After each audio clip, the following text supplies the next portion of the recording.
This is the Educational Triage Podcast. Welcome. We invite you to come along with us on an exploration of interviews, issues, and other exciting and relevant topics in education, especially alternative education. They say alternative education is a laboratory for mainstream education. Why? Well, join us every week and listen in as Philip Summers Aloha. and I, Tony Hunt, jump in feet first to discuss issues that may affect our classes, students, communities, as well as our teaching. Please subscribe if you enjoy and find relevance in what you experience here. And if you haven't left a quick review, please do. We appreciate your candor and insights so we can improve as we move forward. Now, let's see what's on board today. Hey, everybody, and welcome back to the Educational Triage Podcast. This week, I'm so excited because not only do we have our Philip, Aloha. we have an incredibly special guest with us this week. We have Dr. Rosemarie Allen. And Dr. Rosemarie Allen is a professor of early childhood education at the Metropolitan University of Denver. And she has over 40 years of experience in this field of early childhood education. And her research interests include implicit bias, culturally responsive practices, and racial equity. She's a respected keynote speaker and consultant, and she has served in leadership roles at the Colorado Department of Human Services and Front Range Community College. And here are some other details that she doesn't know that I know. Uh-oh. She's the recipient of the prestigious Teach Award, which is given to early childhood educators who've made significant contributions in the field. She's a member of the National Pyramid Model Consortium, which is a group of early childhood experts who are working to improve the quality of early childhood education. And she's also the co-author of the book, Culturally Responsive Teaching in Early Childhood Education. So, Dr. Allen, good morning and welcome. Good morning. I am so excited to be here. As are we, because you are going to be working with us on some of the seminal work that really needs to be done in order for us to, well, actually for our students to be able to achieve, Yes. I think, and also for our society and culture. And I think that this plays a huge part in it. So, and you are also on the Liberty podcast. And so if anybody has a chance to listen to that, do so. It's riveting. So just to get going, we have over 700,000 students in some form of incarceration. And most of those are under the age of 18. And were most of those preventable, do you believe? Absolutely. I believe they were preventable. Tony, no parent has a child and looks at it and say, I can't wait for you to go to jail.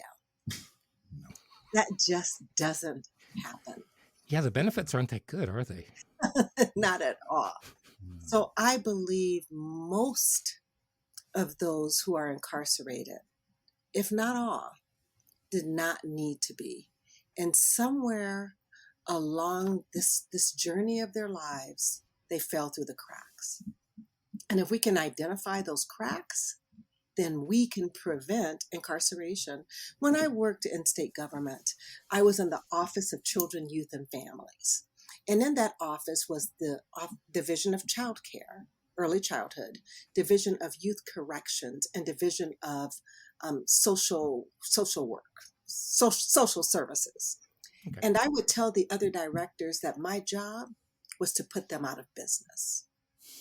My job was to do it so well in early childhood that we will have no need for youth corrections and no need for social services because children would not be taken away from their families.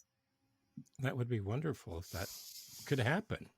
Absolutely. Truly. I'd like it too. So what, let's look at the impact of home primarily. What are the leading causes of children at the very beginning, where does it all begin? Let's say that it at home, and then the child comes into the, I I suppose I could say the care of the school or the educational biome.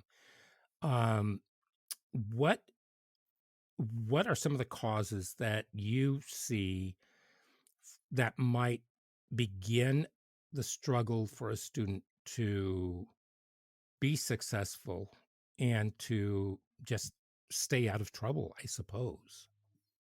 Tony, that's such a great question. And to answer it requires us to go back and to Okay. go back into history because the problem is systemic and institutional racism. Okay. And what has happened to historically disadvantaged and marginalized children and their families. And when you go all the way back, and I won't go all the way back to slavery, but we know that's where it starts. But even when you look at what happened following the Civil War in this country, we had this amazing period of Reconstruction when we had federal troops in the South ensuring the rights of those who were newly freed. And when you look at that period, Black folks and communities and their schools thrived. They did very, very, very well. That was the sweet spot in our history. Unfortunately, the federal troops were withdrawn, the Compromise of 1877, and Jim Crowe and just blatant racism began to take hold to keep Black people in their place. It was also around this time that laws were codified based on race, that Black people were left out of, for instance, the benefits of being a veteran, GI benefits that would have allowed Black veterans to go to school, earn a trade, get unemployment. They were left out of that. That's a huge deal. It's a huge deal. They were left out of Social Security. Yeah. They were left out of so many things. And then after all of that, the redlining. So let's talk about home, family, and communities. When you look at redlining, here are these veterans wanting to use their GI Bills. They wanted to move into the nice suburbs. Remember the suburban movement? Mm-hmm. But they were denied because there were racist covenants and laws that said you can't live here. And then when they found a place where they could live at higher interest rates and the homes cost more and the infrastructure was worse, then they were redlined, which meant that they couldn't get loans. And if they did, they were at exorbitant interest rates. They could not get insurance because the insurance companies worked together with banking and everyone else to outline undesirable communities. So here you have people who are in some of the worst communities with the worst infrastructure, paying so much that they became house poor, and then the worst schools. So when you look at home, this is where historically disadvantaged people were relegated and where they lived. And of course, now you have to deal with all of the infrastructural breakdowns, from the environment to the medical, to the school, to the judicial system. And it's like trying to grow a rose in concrete. Mm-hmm. We mentioned earlier when you plant a seed. When you plant, you have to plant in fertile soil. And then when you water it, you want to make sure you are caring for that plant and cutting off anything that can damage that plant. And then you can allow that plant to grow. So when you talk about the home, many of these homes were planted in very toxic soil. And that's why we see the generational poverty and generational toxins that make escaping, because I was one of those who was planted there, who make escaping more of an anomaly than surviving. Yeah, you can't pull yourself up by your bootstraps if you haven't got boots. You don't have the boots. Yeah. Now, what happened in the 1960s, they had wonderful studies. The Perry Preschool Project went into Ypsilanti, Michigan, in this historically disadvantaged area with the best of all intentions. And we know what they say about best intentions. However, they decided, how do we fix these broken Black kids and their families? And they created a high quality early childhood program. And the participants in this program were 100% Black, 100% poor, and what they labeled as educably mentally retarded, which did not have the stigma that it has today. It was a designation. But what that program showed is that regardless of the environment, if children went into a high quality early childhood program, they could thrive and their lifetime outcomes can be changed. So that's one thing. During that time as well, Head Start was created. And Head Start said, okay, we know high quality early childhood programming helps, but what about the families? So they are the first to consider this two-pronged approach. So they not only focused on the child, but they focused on early childhood, health, dental care, and the families, empowered the families to be decision makers in their programs, and provided a career pathway for families to then become teachers in the program. So when we talk about the home, we've got a lot of work to do around home, community, and systemic racism. Mm-hmm. And we can't do it all. But what can we do? We can focus on early childhood. So Yes. how did that play out, though, in the long run? Because now we know that Head Start is national. Mm-hmm. Is it a viable program still, or did people decide that they needed to fix what didn't need fixing? Mm-hmm. That's such a great question. And because the focus was really based on a deficit model, we have to address that. We have to address the inherent racism that created all of these programs in the 60s. But we can't do it without looking at the history. So I know that David Weikart and everyone who worked with him they wanted the best for children. And over the last 50, 60 years of Head Start, they have really, really come from a more strength-based approach, more community-based approach, and really addressing equity, racism, and bias across the board. Because even though it started with this very deficit perspective, we can't ignore the amazing positive outcomes. Children, for instance, who participated in the Perry Preschool Project, they're still in this study almost 50 years later. Wow. Yes, it's a longitudinal study, and it is magnificent to see that these children were less likely to have teenage pregnancies, less likely to be incarcerated, less likely to depend on the welfare system, more likely to be gainfully employed. So when you look at that program and the benefits, it's truly remarkable and something that can be replicated. And we see the same thing with Head Start. Underlying that all, there's an interesting point. I used to work with a colleague, and we had a fairly diverse group working. We were working with alternative ed kids, of course. Learned to approach them one kid at a time, real quick. So I'm kind of blessed with that in my life, one person at a time kind of thing. But he was talking about, we talk about a student and say, hey, wait a minute. Are we trying to impose our middle class values on this student? And, in that regard, it's like, yeah, what do we expect versus where are they really? That was the way of him saying it. I never forgot that. I held that dear. Am I imposing my, quote, middle class values on a student? Absolutely. And see, that's what's happening. And you touch on a really beautiful point, Philip, because although we know that these programs work, what has happened over the years, so we have the Perry Preschool Project, we have the Abecedera Project, and the Chicago Child Study. And all of those studies are predominantly Black populations. Perry Preschool, 100% Black. Yeah. Abecedera, 93% Black.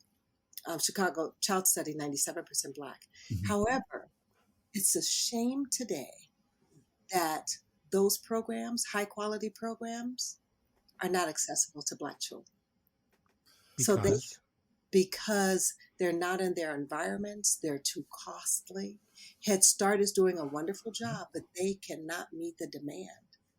So children, when Black children, Hispanic children, Indigenous children, when they go to childcare in their communities, which is where you seek childcare, Mhm. they're of the lowest quality. So they're not reaping the benefit of the data that they contributed to saying this program works for us. Where's the equity? Yeah. That is the problem. So when we talk about the equity, how do we increase the quality of childcare programs, early childhood programs, and preschools in the neighborhoods where it's proven can benefit the most and where it's needed the most? Yeah. And to get to Philip's point, when they do access these programs, they're pushed out the back door through suspensions and expulsions. Right. We're going to get Bingo. to that. Yes. We're going to get to that. Then they don't fit. Yes. Quote, fit. Yes. Right. Sorry. Because, Go on. well, we were talking, we had Tara Garcia Mathewson on the show. I don't know if you know her or not, and she was talking about the hidden expulsions. And this is exactly what she was talking about. And that's what brought me around to finding you during my research. And it is, why do we have staff who have this bias? I mean, it doesn't matter what ethnicity they are really, or what race they are. It's because, as I've pointed out, sometimes they're people who just want dominion over other people. And so if you are not going to kowtow to what they want, then you get pushed to the side. And already, if you are coming from an environment that's lacking and they see that, you are not good enough. It's kind of like a misshapen vegetable. Mm-hmm. You're tossed to the side. You're not marketable. Mm-hmm. But you still have the same, still have the same nutritional value. But so how do you train, because you work with training some of these early childhood educators, how do you train them, or what needs to happen for them to get it through their heads to value every single child, and not to be, if Johnny keeps doing this, because we know that that big black boys, the 3 Bs, are the first ones to go out that back door. Absolutely. So how do we remediate that? One thing we have to do is recognize that all of us are flawed and every single one of us are biased. We also have to recognize that we are more segregated today than we ever were before Brown versus Board of Education. We do not interact in diverse groups. We live separately. We worship separately. Everything we do is within our own racial group. So we have very little contact in terms of diversity, especially white people. People of color tend to interact more because they're usually the minority accessing white spaces. So what happens? You are isolated. The only perception you have of people that you perceive as different from you is what you get from the media, what you got from your racist, homophobic, transphobic grandparents. And I'm just speaking broadly. And all of those messages are deeply, deeply rooted in your system. And when you receive those messages, then you do not see other people's humanity. You don't see them as the same as you. And it's sort of ignorant bias. It's so ignorant. White spaces. Aren't schools sort of white spaces, the way they're structured? Schools are white spaces. Yeah, so, they very much are. Yeah, I agree. So here you have people who are ignorant to the messages they receive. They believe those messages. They go into environments and they look for those messages because they believe that's who you are and how you Find what you look for. behave. And then children become the casualties of it. So one of the things that we do first is we help people to really, really see and acknowledge their biases without shame or blame. I had an older white gentleman years ago say to me, you know, Rosemarie, I'm tired of talking about slavery. I'm so sick of all of this. I've never, ever in my whole life owned a slave. And I said, I'm so happy to hear that because I've never in my whole life been a slave. So you've never owned one and I've never been one. But here we are with the residual impacts of that original form of oppression, one of them, in our hands. And we're both impacted by it in different ways. So what do? So we didn't start this mess, but we certainly have a responsibility to correct it so that we're not continuing to perpetrate it. So I'll give you an example. And Philip, this gets to your point about imposing our middle class values. In one of my classes, I take my students on field trips. The last 2 field trips, I have them walk around 5 Points here in Denver, which is historically a very dangerous area. And my students have to walk through and they weep and whine and cry and say their parents told them never to go there. And then they go find out that 50% of the residents are white and they're safe. But that helps them to get in touch with their bias. But the last 2 field trips, one is to a Buddhist temple and one is to a Black church. At the Buddhist temple during the program, the sensei calls the children up to the front and he tells them a story.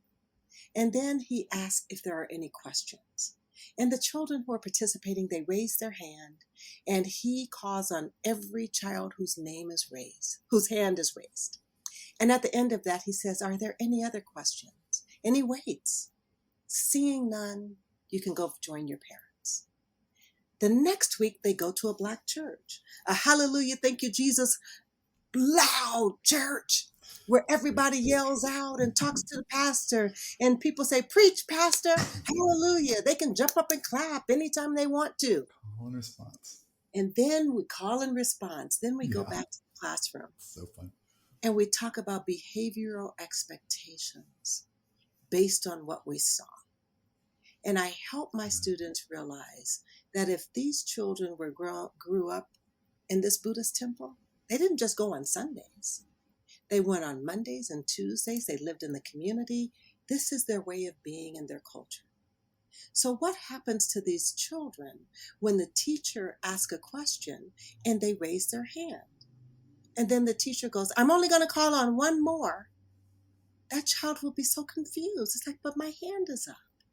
Because they know if they raise their hand, they'll be called on. Imagine what that does to them, the invisibility of when a teacher doesn't recognize them. On the other hand, here comes this little Black child who's in church on Sunday, YPD on Monday, choir rehearsal on Tuesday. Their whole life is around that church. The teacher picks up a book and says, I'm going to read Clifford and the Big Red Dog. And the child goes, I know that book, teacher. I got that book at home. Okay, that's great. And Clifford went to the park. My auntie took me to the park yesterday, teacher. And you know what? My cousins were there and this and that. Yeah, I know that kid. Imagine what happens to that child. What are they labeled as? Disruptive, impulsive, disrespectful. And it happens day after day until that child is removed from the circle for reading, removed from the group, eventually removed from the classroom, and removed from the school simply because there's a cultural disconnect in the way that they speak and respond. And that carries on for 12 years. For 12 whole years. Can I tell you, I was at a conference and I was supposed to speak about my leadership path, journey. And they asked me a question. They said, what has been your biggest barrier in terms of your leadership? And I answered very honestly, and I said, white women. And of course, there was an audible gasp from the group, but I just decided, usually I wouldn't have said that, but I decided we need to talk about this. equity in early childhood is what I was getting at. Mm-hmm. So they said, can you explain? I said, yes, I'll explain. I said, let's think about it this way. When a child is a year old and they go to a child care program, the first person they meet is the director, white woman. Second person, assistant director, white woman. It's not till they go back into their classrooms and they see a Hispanic or Black woman who cleans their bottom, makes their diapers, who serves them. This happens at 2 years old, at 3 years old, at 4. And then the child goes to elementary school. All of the teachers are white. 80% of K-12 teachers are white women. And then all of the people who serve them are people of color. Janitors are Black and brown. Bus drivers are Black and brown. Cafeteria workers are Black and brown. Front office staff are Black and brown. Mm-hmm. So white children learn that people of color exist just to serve them. And by the time they get in my classroom, for so many of them, I am their first Black teacher. And sometimes they have a hard time with that. So by the time I was over all of early childhood in the state, I was surrounded by by white women who has never, ever, ever had to take authority from a Black woman. And it did not sit well. Who am I? Who do I think I am? Challenging everything I say or do because they've never had to take authority. Anything. They never heard a no from a Black woman. And heaven forbid if it's a Black male. Because then you intimidate me. I'm afraid of you. He yelled at me. I had one of my 6'5", very dark Black colleagues say, I'm so tired of shrinking to make white women comfortable. Yikes. Holy cow. How do you think Makes sense, man. How do you think that message is received? I think it made people think. I did back it up with, this is why equity in early childhood is so important. Children need to see diversity at the very top levels. I work with many, many organizations, as you know, across the country they have a heart for equity, yet all of their leadership are white. Yeah. Every position. So what do we do about that? So we have to address it. Because what we know in the early childhood workforce is that Black women, regardless of position or education, are paid on average $1.50 less an hour than white women. Wow. On average, regardless of education. The same way with Hispanic workers, they are. It's okay. So with the same way with Hispanic women who are more relegated to the infant toddler areas with very few opportunities for professional development. I work with a school in Chicago. Oh my goodness, this principal had such a heart for equity. And he came to me once and said, Rosemarie, we're doing all this work and it bothers me that all of my teachers are white and all of my paras and assistant teachers are Black and brown women. I don't know how to recruit Black teachers. I can't seem to find them.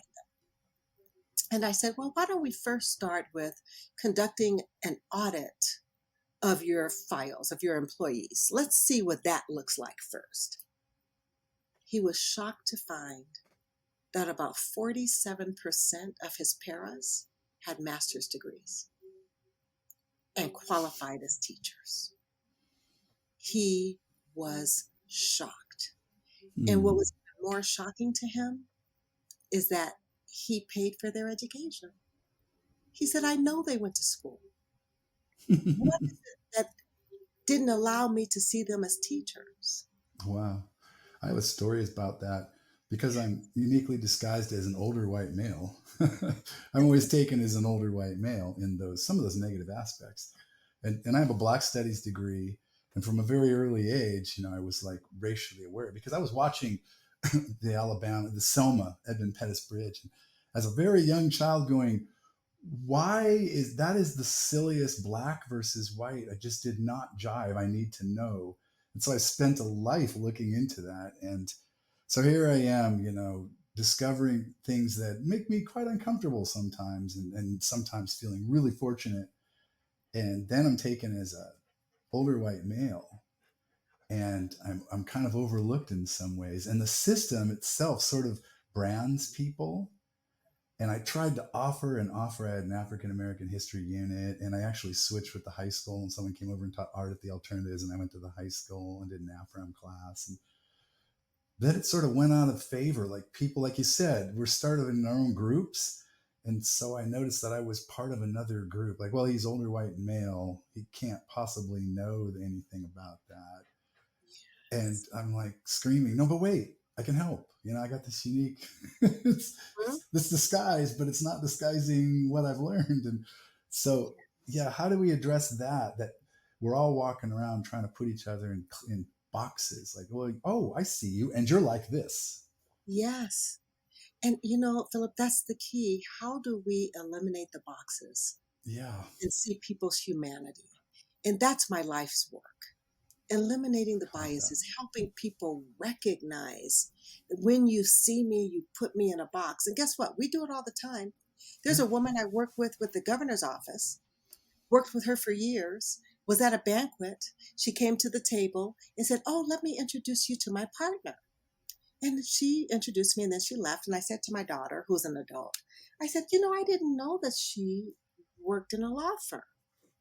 She goes, well, Mom, where did you get that from? I said, well, she introduced her partner. She goes, that's so not what she meant. That's awesome, Mom. I didn't quite catch that. She said, that's her partner, like girlfriend, like in love, partner. And I went, oh, and I am not homophobic. But do you know what my brain did? It was looking for the gay box. This woman I knew, loved, worked with, didn't change anything, but we automatically, but you know what I tell people all the time? Yeah. You can heighten your awareness of your bias, because the minute I started looking for that gay box, I was able to stop. And I tell people all the time, if you can stop, it's 4 parts. Notice, hey, I'm looking for the gay box. Wonder why. Why am I doing that? Stop your behavior. You can disrupt bias in the moment. Hey, that's an old white guy. What would he know? Stop. Hey, I just labeled him. I don't even know if he's white. He could be a light-skinned black guy for all I know. Yeah. Notice, he just doesn't seem to fit. Wonder why. Wonder why? Because he looks like an old white guy. Stop the behavior. Let's see what he really has to offer. That works every time. Mm-hmm. It allows us to see people's humanity. I think there's a comfort in knowing which box you can toss people into, though. Oh, yes.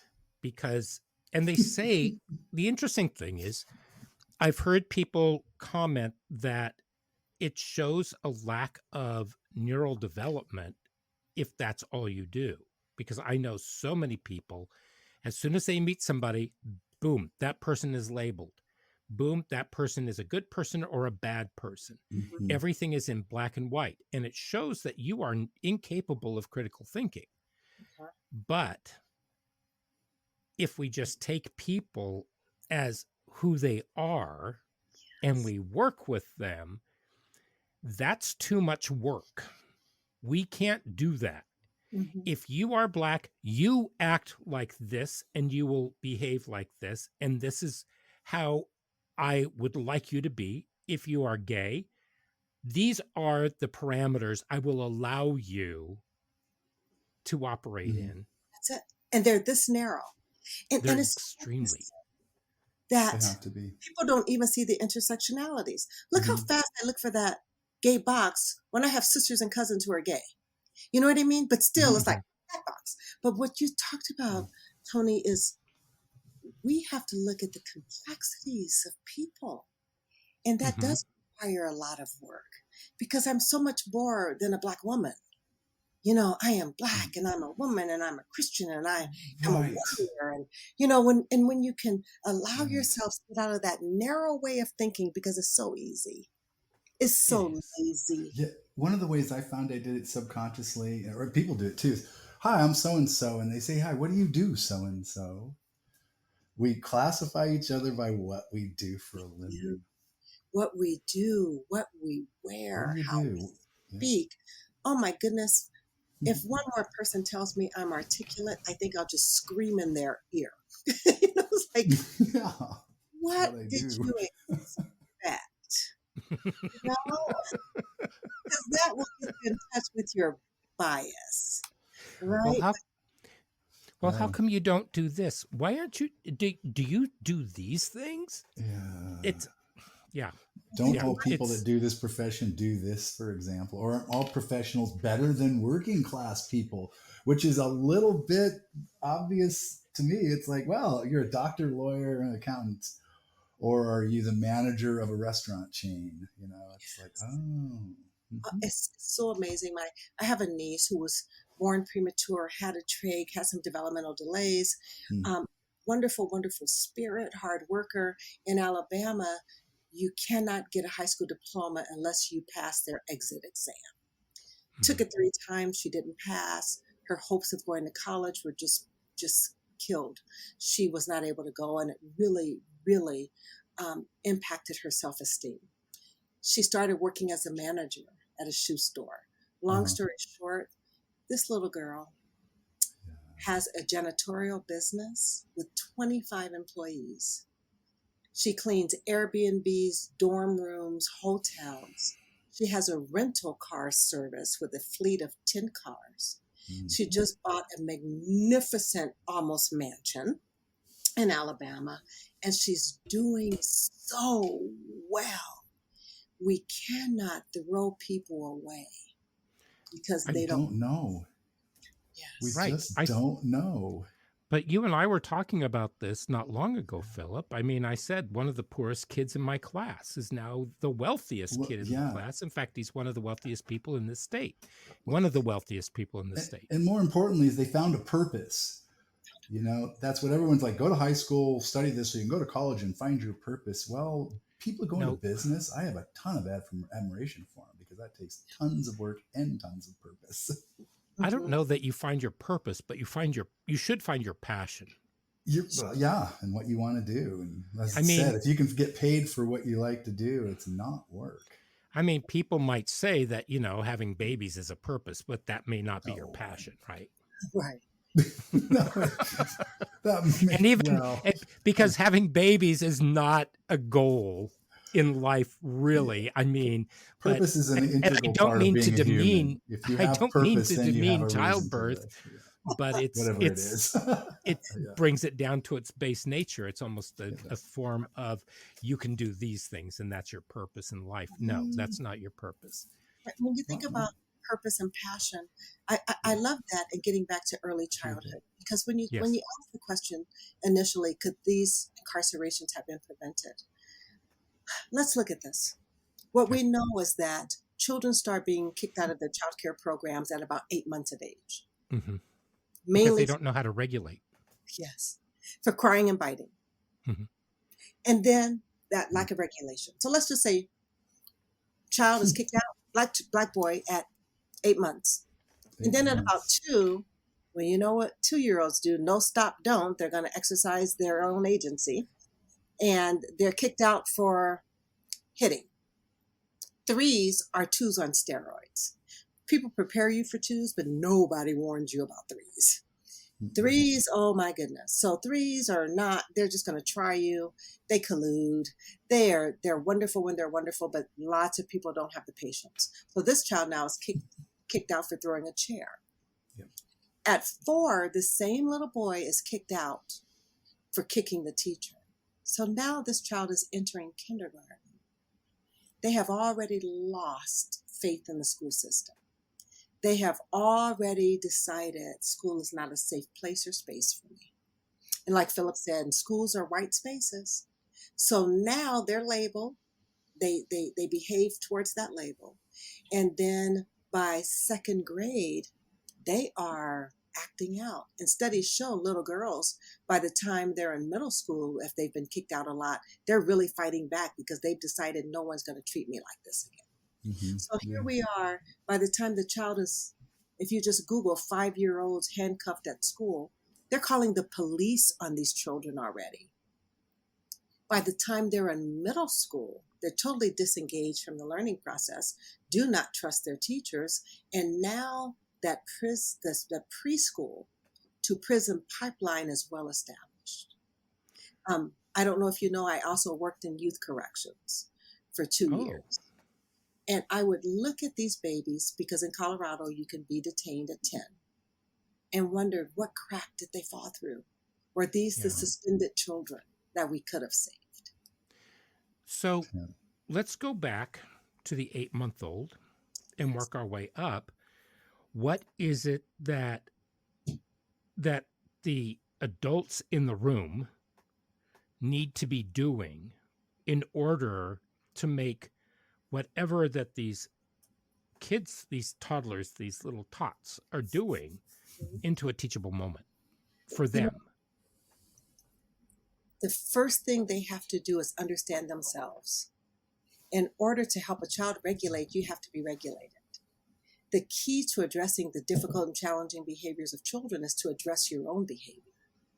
Babies are going to cry, and babies are going to bite. That's their job. How you respond as an adult can set the entire trajectory of their lives. So what do? You provide the calm to quell their chaos. Because a baby is screaming doesn't mean you scream. Because a baby is screaming doesn't mean you get mad. When that child is screaming, then your job is to regulate with the child. You remember older people when they would rock babies? That pat, pat, pat. That was regulation. They were regulating with the child. The breathing deep with a child. To know if that baby is teething and to give them a teething toy. To understand this is natural. My response to it must be a calming, adult, regulated behavior. However, let's be real, there are times it gets to be too much. I directed child care facilities. We had a child who cried from the time he came till the time he left. Found out he was allergic to the formula and in pain. But I had a teacher step out of the classroom. I walked down the hallway. I said, "Who's watching your kids?" And she said, "I don't know and I don't care. But I can't stand to look at them right now." I said, "You did the right thing. You go take a walk. I will cover your classroom until you've calmed down." Sometimes it gets to be too much. Do not blame the baby. Get help. Ask for help. Call for help. She stepped out of the classroom. When she came back, she said, "Do I still have a job?" I said, "Absolutely, but I only have one ask. You have a phone in your room. Next time, just call me. Don't leave your children unattended." So not only must adults know when they're at the end of their rope, but their directors and supervisors and managers and principals have to be available to provide the support when teachers don't know what else to do. That's an important issue, because I know of so many teachers who are complaining that admin is not available to them, that they refuse to come in, that they refuse to participate in the classroom because that's not their job. It's the teacher's job, and the teacher just needs to learn how to deal. So unless you have, and correct me if I'm wrong, unless you have a cohesive team mentality where everybody is working to serve the students and each other, you're going to have failure. It's not going to be good. It is not going to work. Everyone whose foot touches that space is responsible for every child in that space. Every child, including the cafeteria worker. My husband, when he left corporate America, was a school bus driver. One day he told me, he said, "I have the most important job of everyone." And I'm like, "Oh, really? Tell me more." He said, "I get those children at the beginning of the day, and I get to set the tone for their whole day. And no matter what happened during the day, I can make it right before I drop them off." Beautiful way to see his job. That's everyone. So yes, not only must the entire school work together, but they have to implement the same behavioral plans. Use the same words, have the same expectations. not pit each other against each other. I consider myself an expert in this. Can I tell you, when I accompanied one of my early childhood mental health consultants to a school and the child just decided to get mad and urinate on the walls, I was at a loss. I'm like, well, that's new. Haven't seen that one. I was going to say, that's a new one. Someone have a towel or three. Over 40 years. And she goes, my staff person says, fix your face. Stop frowning. Nice. That's teamwork right there. No. And she said, he's feeling powerless, and this is the way that he's gaining power. Mm-hmm. It's not unusual, and I'm thinking, in all my 40 some odd years, I've never seen it. And she handled it beautifully because she was the adult. She realized this is a power grab. He's feeling powerless. And she said, I'm glad you got that out. Mm-hmm. Now, what do you think we should do? Because we don't want people walking in this. What should we do? And he was so shocked that she was so calm. And she said, I have an idea. Why don't we go to the bathroom and get what we need and clean it up, and then we'll talk? Does that work for you, or do you have a better idea? He goes, I'll go to the bathroom and I'll clean it up, and then we can talk. Power. She said, that works for me. Yeah. But that's how you handle those situations. But teachers have to have the support to do that. And she was there to support the teachers. Principles before personalities. Oh, I love that. Love that. It's like, geez, it's like, you are driving me crazy, but I know I can't hurt you. It's not going to hurt you. And sometimes it's okay to tell the kids, you're driving me nuts right now. I would say that sometimes. And to show them, one of the things I have to do with my teachers all the time is to give them permission to be upset. I had one teacher, this little girl, she won't do anything I say. She won't listen, blah, blah, blah. But the way she phrased everything, the child took a toy. I went to observe. And she goes, do you think it's okay to take toys from our friends? Yeah. She knocked down another child's block structure. Do you think it hurt his feelings? Yeah. And I finally said, she said, they won't see, she won't do anything I asked. I said, but you asked her nothing. You asked for her opinion. And she gave it to you. And I said, are you happy with her behavior? She said, not at all. I said, well, will you stop smiling, please? Can you say, look, I need you to put that back where you got it. She goes, can you show me? Lo and behold, the child did something else. And she said, teacher, you want this? I said, I don't. With a stern face, I said, I do not want it. But what I want is for you to go back and give it to the child you just took it from right now. And she said, okay. She goes, I can do that? Of course you can. You're human with emotions.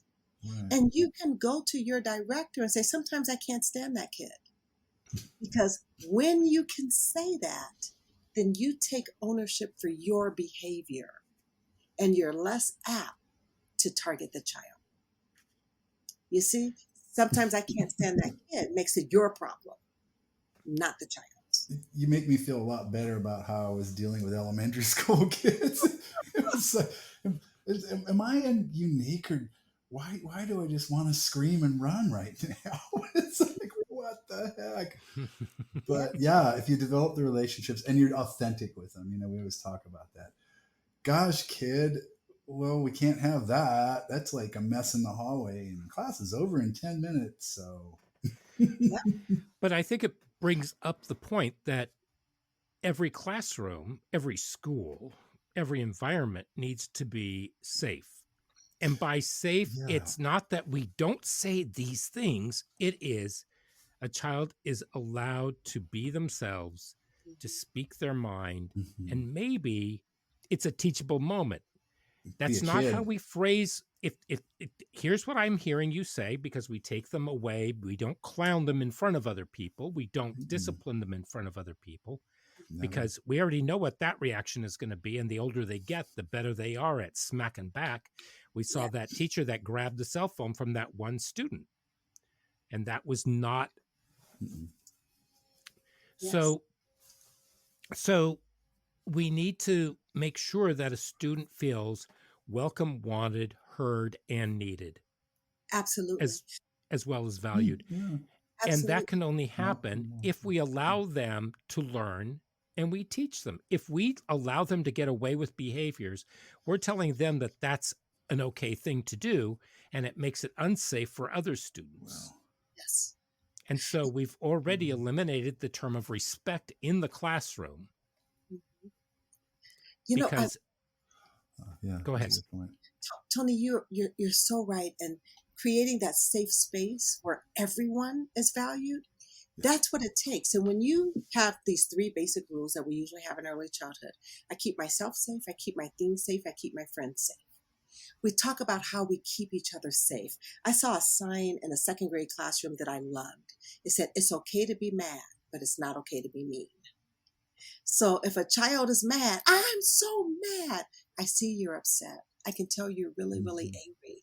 What can we do about it? Acknowledge that child's feelings and then help them to respond appropriately to the feelings that they have.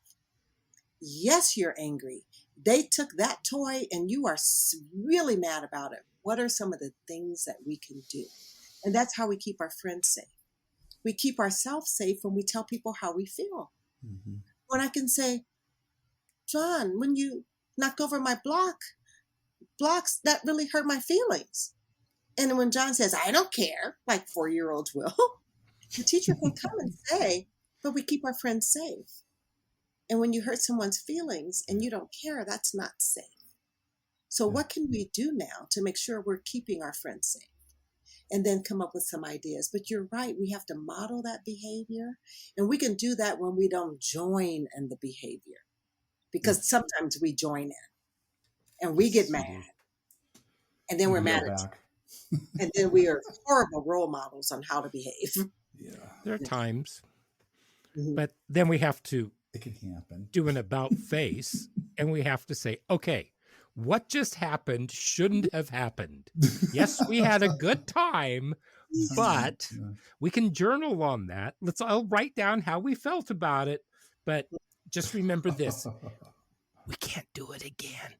Yes, absolutely. You know, one of the things I found is when you're trying to fit the kids into the system, a lot of times that's when you lose your stuff. It's like, wait a minute, we got 4 minutes to get to pee, and this is happening. What are you doing? Oh no, you can't be doing that because I got 3 minutes now.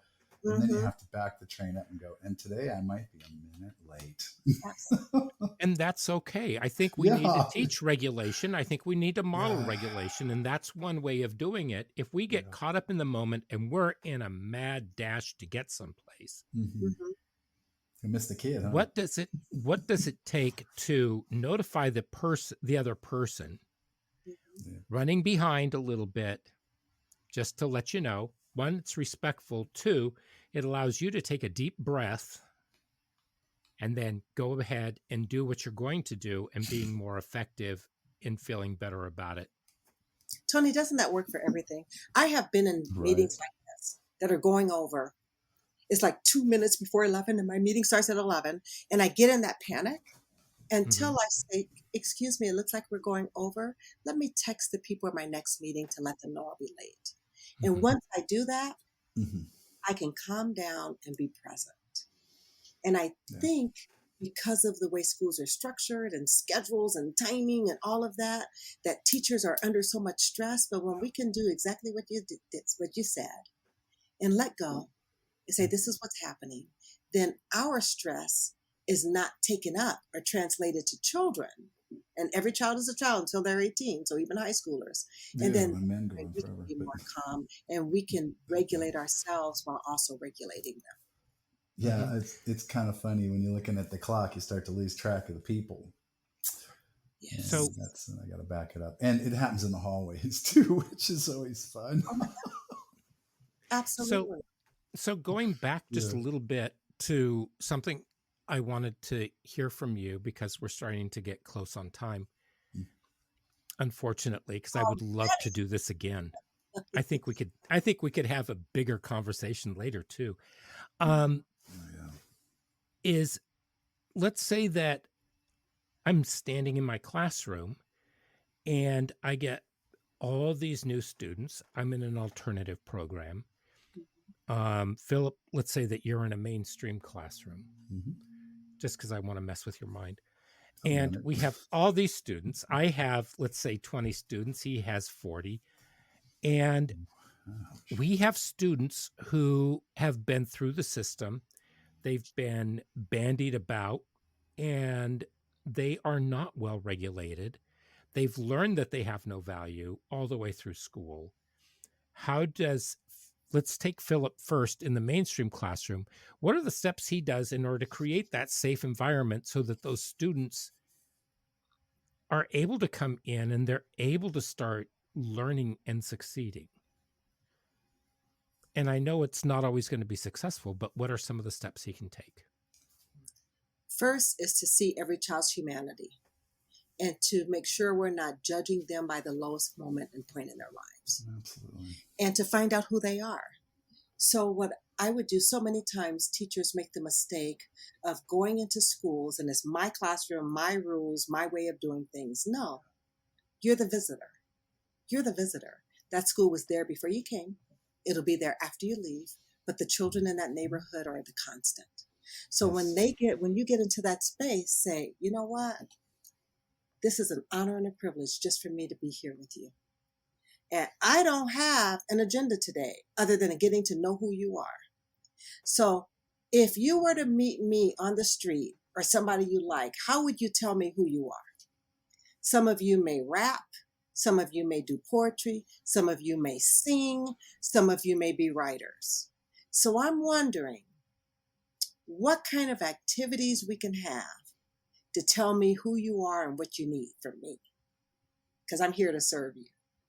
And any rappers in the group, your corner's over there, musicians over there, and let them work together in ways they probably hadn't before, but they can come together with a commonality. Did I leave anyone out? Yes, I'm a dancer. All right, I need some dancers. Or can she dance to your rap? But you're going to tell me who you are and what you need. And what you get with that very first activity is some insight into their creativity, how they show up, and what their skills and talents. They take center. So a teacher as a mentor servant. I love that.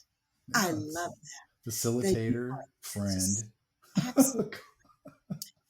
What I have found, and even as a college professor, those of you who have taken classes recently online, you have to post a discussion and then respond to 2 other people. You've heard that. Yeah. Students hate it. Hate it.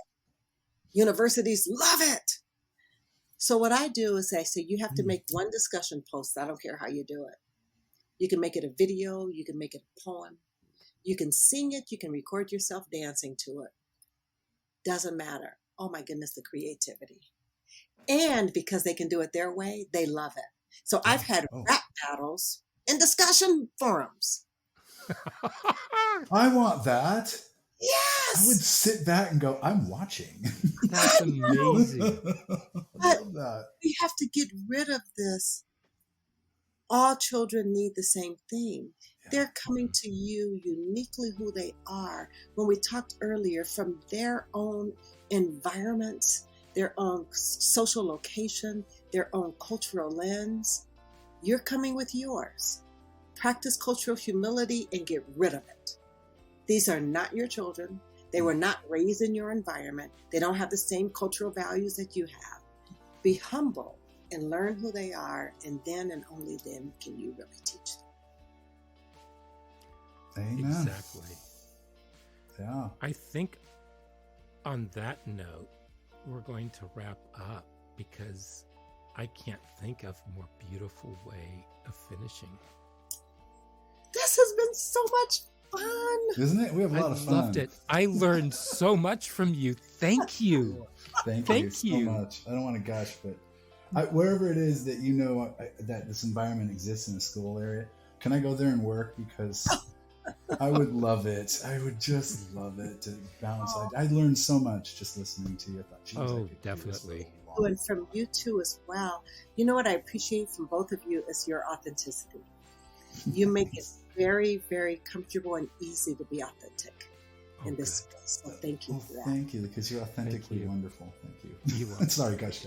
Definitely. So until next week, we are going to sign off, and thank you for joining us.